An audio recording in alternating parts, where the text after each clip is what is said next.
फेरि अर्को नयाँ भिडियो लिएर प्रस्तुत भइसकेको छु। यो भिडियोमा हामी कुरा गर्नेछौँ सेप टुलको बारेमा। आगामी दिनहरूमा पनि नयाँ भिडियोहरू लिएर आउने नै छु। पहिला पनि मैले धेरैवटा भिडियोहरू लिएर आइसकेको छु फोटोसप रिलेटेड। हजुरहरूलाई फोटोसप रिलेटेड भिडियोहरू हेर्नु मन छ भने माथि गएर ट्याप गरेर क्लिक गरेर हेर्न सक्नुहुन्छ। आज हामी कुरा गर्छौँ सेप टुलको बारेमा। सेप टुलमा के टुल हुन्छ जस्तै rectangle tool, round rectangle tool, Eclipse tool. आज हामी रेक्टेङ्गल टुलको बारेमा कुरा गरौँ हामीले सेप टुलमा है। सेप टुलमा तपाईँले यहाँ देख्न सक्नुहुन्छ, राइट क्लिक गर्नुभयो भने तपाईँले धेरैवटा टुलहरू पाउन सक्नुहुन्छ होइन। Rectangle, rounded rectangle, Eclipse tool भयो होइन, ट्रायङ्गल, तपाईँको पोलिगन, लाइन अनि कस्टम सेप। म तपाईँलाई एक एकबाट देखाउँछु। रेक्टेङ्गल टुलदेखि सुरु गर्छु। रेक्टेङ्गल टुल तपाईँले सिलेक्ट गर्नुभयो। अब मैले यहाँ रेक्टेङ्गल यसरी गरेँ। अब यो रेक्टेङ्गल टुल पछाडि के हुन्छ भने तपाईँ रेक्टेङ्गल टुललाई क्लिक गर्ने बित्तिकै सेप टुलमा तपाईँले के पाउनुहुन्छ भने यो क्लिक गरेर हेर्नुहोस्, यहाँ देख्न सक्नुहुन्छ हजुरले। मैले जब यो तपाईँको गरे पछाडि मैले यसलाई डिलिट गरेँ। मैले जब रेक्टेङ्गल टुल लिएर यहाँनिर जब ल्याउँछु तब हेर्नुहोस्, तपाईँले रेक्टेङ्गल टुल गरे पछाडि के देखिन्छ भने यहाँ हेर्नुहोस्। अब यहाँनिर यो प्यानल तपाईँको ओपन हुन्छ। यो प्यानल भनेको योसँग रिलेटेड प्यानल हो, जस्तै यहाँ पनि देख्न सक्नुहुन्छ होइन। यो प्यानललाई तपाईँलाई म पहिला भनिदिन्छु। सो सेप के छ भन्दाखेरि यहाँ हेर्न सक्नुहुन्छ तपाईँले, रेक्टेङ्गल छ होइन, यसलाई सेपमै राख्नु होला। अनि एउटा फिल छ, फिल गर्दाखेरि कलर कुन हुने, यहाँ पनि फिल छ, यहाँ पनि फिल छ, यहाँ पनि स्ट्रोक छ, यहाँ पनि स्ट्रोक छ है।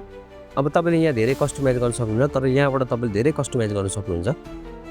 यहाँबाट देख्न सक्नुहुन्छ। अब यसको वेथ कति छ यहाँ हेर्नु। तपाईँले फाइलमा जे सिलेक्ट गरे भने तपाईँको के हुन्छ भने यहाँ हेर्नु होला। म तपाईँहरूलाई फेरि देखाइदिन्छु एकचोटि। रेक्टेङ्गल टुल लिनुभयो, रेक्टेङ्गल टुल लिएर तपाईँले यहाँ क्लिक गर्नुभयो भने यहाँ हेर्नुहोस्, तपाईँले यहाँ फाइल साइज जे लियो भने त केही असर पर्दैन, यहाँ पिक्सलमै देखाउँछ होइन। मैले 100x100 पिक्सल लिएँ सपोज होइन। त्यहाँबाट तपाईँले देख्न सक्नुहुन्छ, यहाँबाट मैले यो लिएँ पछाडि यहाँ देख्न सक्नुहुन्छ यो फिल छ, अहिले केही पनि छैन, वाइटमा वाइट देखिँदैन। त्यो भएकोले गर्दाखेरि यहाँ तपाईँले अहिले केही पनि देख्न सक्नुभएको छैन।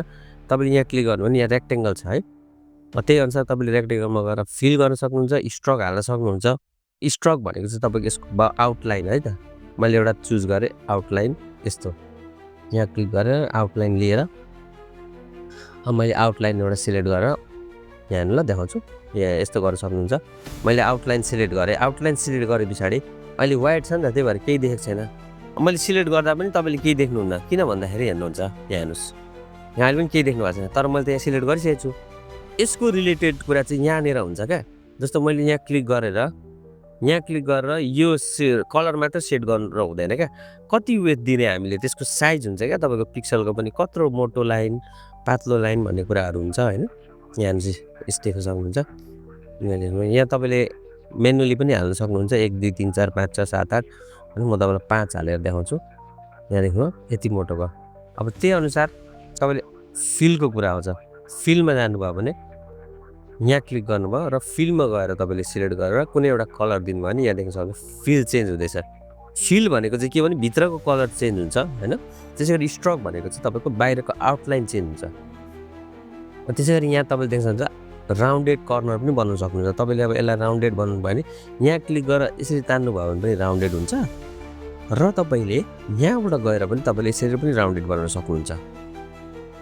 त्यसै गरी तपाईँलाई अब विथ र हाइटको कुरा आउँछ। विथ र हाइट पनि तपाईँले यहाँबाट बढाउनु घटाउन सक्नुहुन्छ। तपाईँले यहाँ मैले अघि 100x100 लिएको थिएँ, यहाँ हेर्नुहोस् यहाँ इन्चमा देखाएको छ।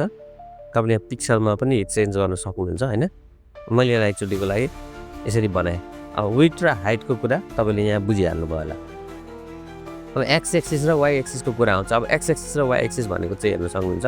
जस्तो अब मैले कहाँबाट सुरु गरेँ, वाइ एक्सिस भनेको यहाँ डाउन साइडमा छ र एक्स एक्सिस भनेको यहाँ। अब मैले माइनस गरेँ भने तपाईँको के हुन्छ, ठिक्क तपाईँको अपोजिट साइडमा सर्छ है त। जस्तै अब मैले एक्स एक्सिस गरेँ भने हेर्नुहोस् माथि गयो, यो माइनस गर्दाखेरि माथि जान्छ, प्लस गर्नुभयो भने तपाईँको तल जान्छ। भन्नु खोजेको जुन ठाउँमा छ त्यसको एक्सिस तल माथि हुन्छ। अब त्यसै गरी तपाईँलाई यहाँनिर एउटा एङ्गलको कुरा छ। एङ्गलमा क्लिक गरेर तपाईँले यसो गर्नुभयो भने तपाईँको एङ्गल पनि चेन्ज हुन्छ। यहाँ हेर्न सक्नुहुन्छ एङ्गल पनि चेन्ज हुन्छ है। एङ्गल यहाँबाट तपाईँ एङ्गल यसरी चेन्ज गर्न सक्नुहुन्छ। मैले जस्तो मेनुअली यहाँबाट 90 डिग्री हाल्यो भने तपाईँको 90 डिग्रीमा भयो। तपाईँले के फरक पाउनु भयो होला। जस्तै मैले यसलाई 45 डिग्रीमा गर्दाखेरि हेर्नुहुन्छ, 45 डिग्रीमा मैले गर्दा यहाँबाट रोटेट गर्न सक्नुहुन्छ। सबै टुलमा सबै तपाईँको यो सेपमा गएर तपाईँले टुल छान्नु हुँदाखेरि यसको प्रोपर्टी भनेको सबैको यही रहन जान्छ। त्यही भएर मैले तपाईँलाई यही इन्डेक्समा सिकाए पछाडि के हुन्छ भने तपाईँले त्यसमा सबैमा यसरी नै तपाईँले अप्लाई गर्न सक्नुहुन्छ। त्यसै गरी अलिक थोरै तल आउँ, स्ट्रोकको कुरा है। स्ट्रोकमा तपाईँलाई के हुन्छ भने यहाँनिर हेर्न सक्नुहुन्छ एउटा लाइन मात्र छ। अब तपाईँलाई डटेड लाइन चाहियो भने यहाँ क्लिक गरेर डटेड लाइन पनि बनाउन सक्नुभयो हैन। यहाँ तपाईँले सिलेक्ट गर्नुभएको छ नि त त्यो। त्यसै गरी अब तपाईँले अर्को लिनुभयो, यहाँ गएर तपाईँले ट्रायङ्गल लिनुभयो।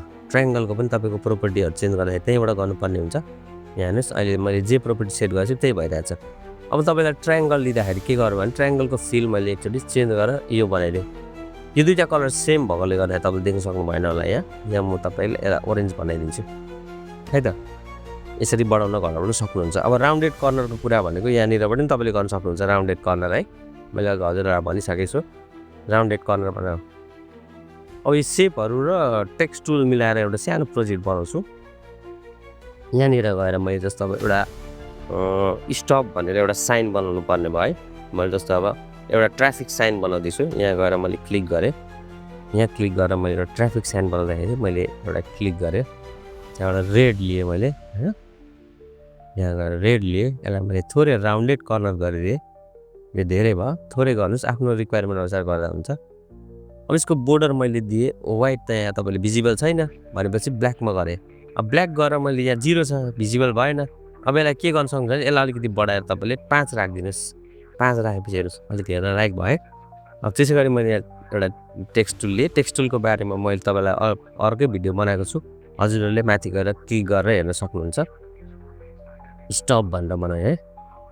स्टप बनाए पछाडि हेर्नु ल, स्टप भनेर मैले लेखेँ है। स्टप गरेर मैले लेखेँ। हजुरहरूलाई म यहाँ प्र्याक्टिकल पनि एउटा गरेर देखाइदिइरहेको छु। अब सेप मात्र सिकेर के गर्नुहुन्छ होइन, तपाईँहरूले यहाँ सिम्बलहरू पनि बनाउन सक्नुहुन्छ भनेर मैले देखाउनु खोजेको। त्यसै गरी यहाँनिर अब सर्कल टुल एउटा मैले लिएँ है। सर्कल टुल लिए पछाडि सर्कल सेप टुल है, यो चाहिँ सर्कल सेप लिए पछाडि अब यो त यहाँ भिजिबल छैन। अब यहाँ भिजिबल नभएपछि त के गर्नुपर्छ भन्दाखेरि यहाँ मैले तपाईँलाई अघि भनेको थिएँ, यहाँ गएर तपाईँले फिल लिनु हुँदैन। अब फिल लिनु भने त यसलाई छोपिन्छ। स्ट्रोक लिनुहोस्। स्ट्रोक लिएर के गर्नु भने ब्ल्याक स्ट्रोक गर्नुहोस्। ब्ल्याक स्ट्रोक गरेर के गर्न सक्नुहुन्छ भने यहाँ गएर मैले यसलाई 3 राखेँ है, एकचोटिको लागि 3 राखेँ। सर्कलमा आयो। अब के गर्नुहुन्छ भने तपाईँले यहाँनिर स्टप भनेको छ नि, हामीले के गर्छौँ भने प्रायः जस्तो यो देख्नु भएको छ होला हजुरहरूले ट्राफिक सिग्नलमा, यो मैले यसलाई वाइट बनाएँ थोरै भिजिबल होस् भनेर। अब ब्ल्याक मैले यस्तो गरिसके पछाडि यहाँबाट मैले अब सेप टुलमा गएर लाइन लिएँ है। मैले लाइनलाई यहाँ क्लिक गरेर मैले यसरी सिफ्ट थिच्दाखेरि स्ट्रेट बस्छ, एउटा यसको यसले एङ्कर पोइन्ट पक्लिन्छ। तर हामीलाई त यस्तो चाहिएको छ भनेपछि यहाँ गयौँ। यहाँ गएर हामीले तपाईँले स्टप देख्न सक्नुभयो। मैले एउटा एकदम बेसिक सेप मात्रै बनाएर हजुरलाई देखाइदिएको।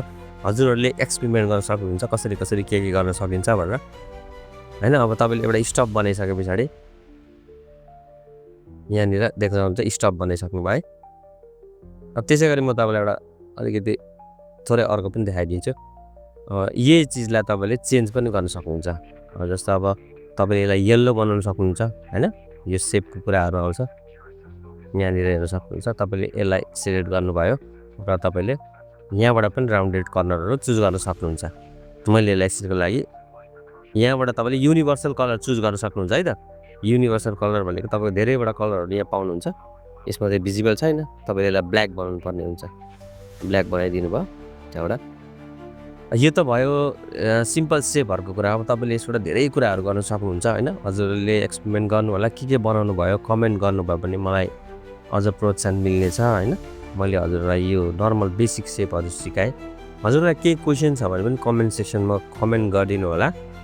हजुरहरूले केही गर्दै जाँदाखेरि हजुरलाई केही काहीँनिर केही प्रब्लम आयो भने गरिदिनु होला।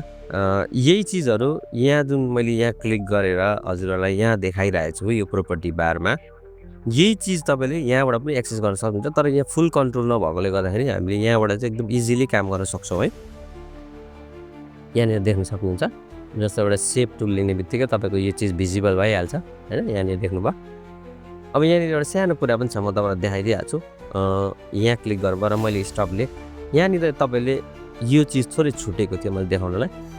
यहाँनिर देख्न सक्नुहुन्छ यो क्लिक गर्नुभयो भने हेर्नुहोस् सेप तपाईँको जति पनि सेपहरू छ नि, जस्तो अब यहाँनिर यो पनि सिलेक्ट गर्छु।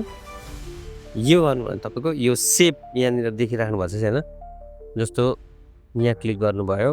अब अहिले यता यसको लाइन यताबाट यस्तो कोरिएको छ नि त, मैले यो क्लिक गर्ने थिएँ यतापट्टि सर्यो क्या यस हो। त्यसै गरी अब तपाईँले यस्तो गर्नुभयो भने माथि तल हुन्छ है, अपसाइड डाउन पनि हुनसक्छ, कुनै कुनै रिक्वायरमेन्ट त्यस्तो पनि पर्नसक्छ। यसरी तपाईँले युज गरेर इन्फोग्राफिकहरू बनाउन सक्नुहुन्छ फोटोसपमा पनि। आशा गर्छु यो भिडियो हजुरलाई मन पर्यो होला, मन पर्यो भने लाइक सब्सक्राइब र सेयर गरिदिनु होला। धन्यवाद।